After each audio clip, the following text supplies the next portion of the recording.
Déjà en février 2014, donc exactement le 24 février 2014, le Sénégal avait sollicité la communauté internationale pour financer la première phase du plan Sénégal émergent à travers le plan d'action prioritaire 1.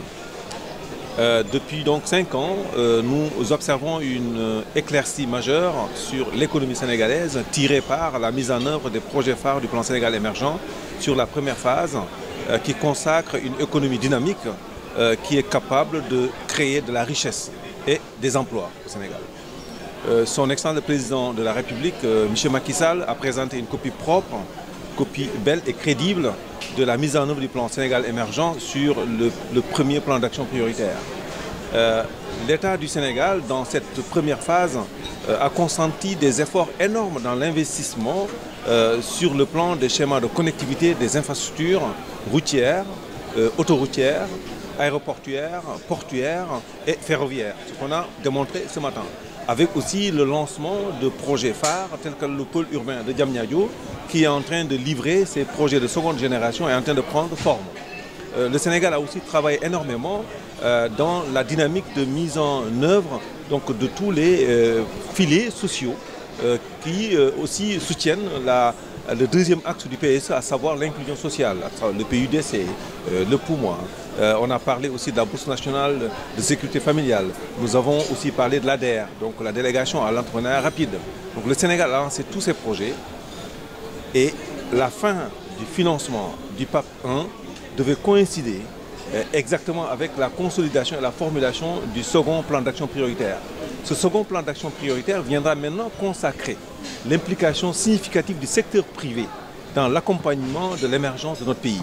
C'est pourquoi ce PAP consacre d'une part une volonté réelle d'aller vers des réformes courageuses et des réformes majeures pour favoriser et libérer les énergies de nos opportunités d'investissement. Ce PAP 2 consacre aussi l'invite du secteur privé à travers deux axes majeurs. Son Excellence le Président Macky Sall a achevé sur la première phase le cadre réglementaire à travers la loi des partenariats publics-privés qui avait été promulguée en février 2014. Cette loi aujourd'hui voit l'ensemble de ces décrets d'application signés. Elle est actuellement opérationnelle. Ça c'est la première partie. La seconde partie, c'est la loi sur les zones économiques spéciales intégrées. Donc le Sénégal vient avec deux piliers majeurs de réforme, avec la volonté réelle de moderniser notre administration, aller vers une administration de services pour pouvoir porter les énergies nécessaires afin d'inviter les secteurs privés sur les enjeux de l'émergence de nos pays. Et porte et coordonne l'ensemble du programme de réformes qu'on appelle le PREAC. C'est le programme de réforme pour l'environnement des affaires et de la compétitivité. L'APIX organise avec les administrations la formulation des mesures nécessaires à l'environnement des affaires à travers 8 piliers. Le premier pilier, c'est les procédures administratives, c'est-à-dire la réduction des délais d'obtention des actes administratifs. Le deuxième pilier, c'est